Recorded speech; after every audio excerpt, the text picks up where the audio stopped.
TheEpicGuyz here for Nanatsu No Taizai Chapter 194, A Cruel Hope.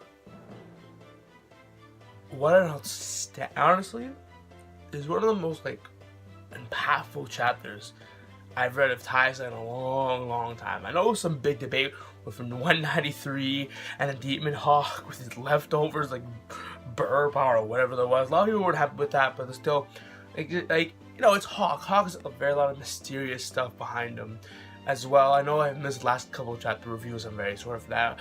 If you watch my haul video, which I'll probably put out later, I will explain what that's all about, kind of what's going on with me. But anyways, back to Taizai, what you're all here for.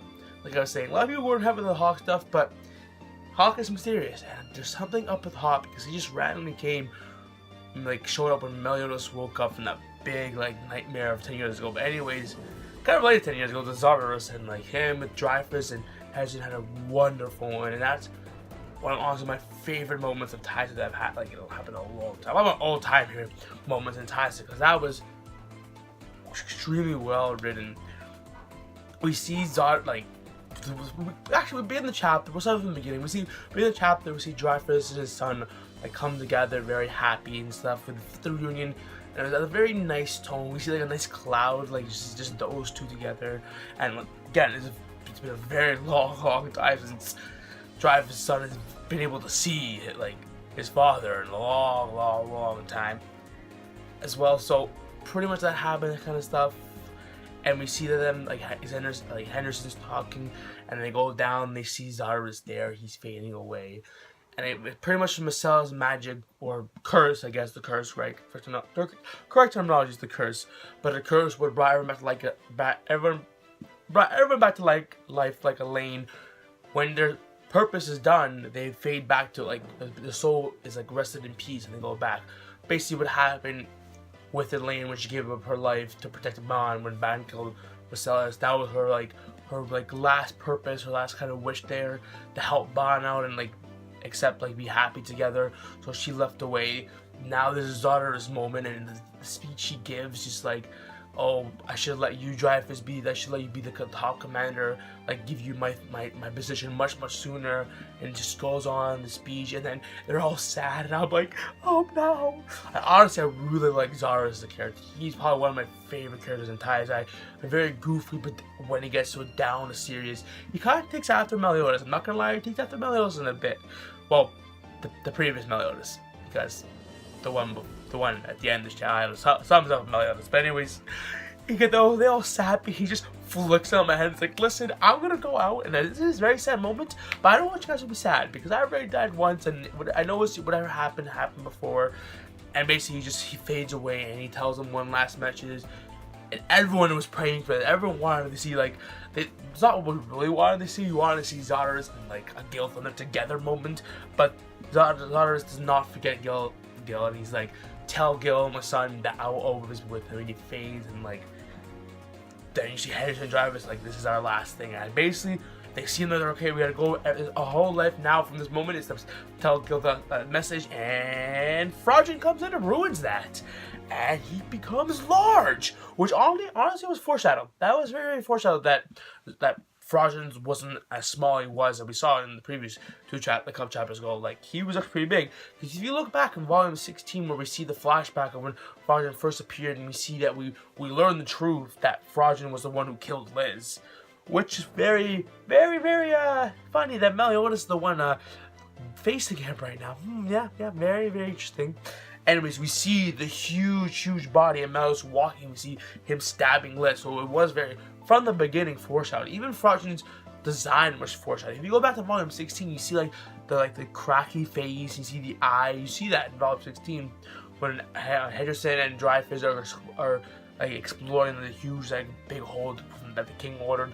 So the whole thing was very Nakama Sensei knew what he was gonna plan to do with Fraudulent from the very beginning, and basically he just comes in giant form. He's about to kill Henderson and Dreyfus, not Fraudulent. He get confused Dreyfus because he is back, and Fraudulent just goes save his son, and then we see Merlin and everybody, the gang together. They save Henderson, and then as Fraudulent's rage, we see Melidoas come in, and everyone's no way, he's back. She just bounds Captain, my boy, Captain, my boy, Captain. And basically, it looks like a pretty even fight. They're going back and forth. And then we learn the truth. We learn he's even hinted at. It's like, yeah, Melidoas, he's not what you see right now. No. We see Melidoas track his clone back, and his power level, Merlin confirms, was I think at 23,000 or something like that, but now it's at 60,000, much powerful. And then the end of the chapter where we see Melidoas in that deadly look stare. We see again we see the new demon symbol on his forehead. And that pretty much sums up the chapter. Basically, we see the moment Zaratas, like his true last moments with Dreyfus Henderson and his very big character development, where now they can finally move on, and they now they can move on from their mistake, because that's a very heavy burden on them that they killed, his father or his the brother Henderson, his mentor, Gil's father and stuff. It's a very big burden. They got sucked up by the Ten Commandments. And they let that happen, but now for the final passing moment of Zaratas telling them it's okay, live your life now. I expect big things. I really want to see where Henderson and Dreyfus go from here. What role they're gonna play, because I'm happy to have Dreyfus back normally. On the other hand, we see Melidoas fighting against Fraudulent, which is very I don't know, tragic, or ironic, or poetic, because Fraudulent was the one who killed Liz. It was stated that he was the one who killed Liz, and what made Melidoas go on that huge rampage and blow up the entire, not blow up, but I guess blow up. It's a giant hole in the city. Yeah, not in the city, the hole in the landscape. Yeah, I guess blew up. He enraged Melidoas, so it's very fitting that now Melidoas is the one who's gonna, I assume next chapter he's gonna kill Fraudulent. Unless it gets interrupted by something. I wouldn't surprised if Zell just comes down. That would be interesting if Zell just comes to save Fraudulent, because I'm really interested in the Fraudulent. We don't know how exactly he surged out of the seal. I guess it's kind of related to him and Gothair, because Gothair, again, it's very confusing. I would not be surprised if Fraudulent is not this is not his true form. Once he goes into Gothair, then it'd be his ultimate powerful form. But anyways, again, very fitting. Melidoas versus Fraudulent to revenge the reincarnation of Elizabeth Liz. And I don't know what happened when his talk with Demon King, but we for sure know that Melidoas is a different, completely different attitude change. His whole personality is on the 180 side. Something's out, and it's bringing more character to Melidoas and more interesting aspects we didn't really have before. Melidoas was a very good protagonist. It was not really one of the best. But then as we more learn about his history, he's one of the demons, the leader of the Ten Commandments, right under the Demon King. And now once he died, now he's brought back completely opposite of what he used to be. He's not playing around anymore. It's very interesting. Anyways, this is the Epic Guys. I will promise you guys I'll be back every week for each chapter. Might do live reactions, because I want to keep going back live reactions once Please ended. Haven't really done any live reactions, so I might do a live reaction on that's Taizai, and then the review Taizai. That might happen. I'll see how that goes. But anyways, it looks like next chapter is the end of the defending arc, because honestly, think about a lot of the Ten Commandments have been defeated. Well, Galen was defeated a couple chapters ago. Well, way ago, 4 chapters ago. Marcella was killed by Bon. Desiree and Monspiet. We don't know what happened to them. They got just exploded from Mouse's counter. Escanor. Very curious. Estarosa's missing, I guess. Grayla got set up by Merlin. Oh, yes, Merlin. Yes, very good issue with Merlin. She's back and stuff.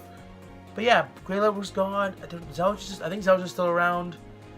Delore and Gloxan have not made an appearance, as well as King and Diane. So that's very interesting that those two both pairs have been just mysteriously gone, disappearance, because this is the only sins we haven't seen. No, I haven't seen Gothair either. Gothair somewhere else. But so King and Diane and Gloxan, I wouldn't be surprised if we skip maybe 2 chapters now we see those two fighting. Though I'm kind of mad if we skip to that fight, because I really want to see that build up and stuff. They're definitely gonna have a dual fight. That'd be sick.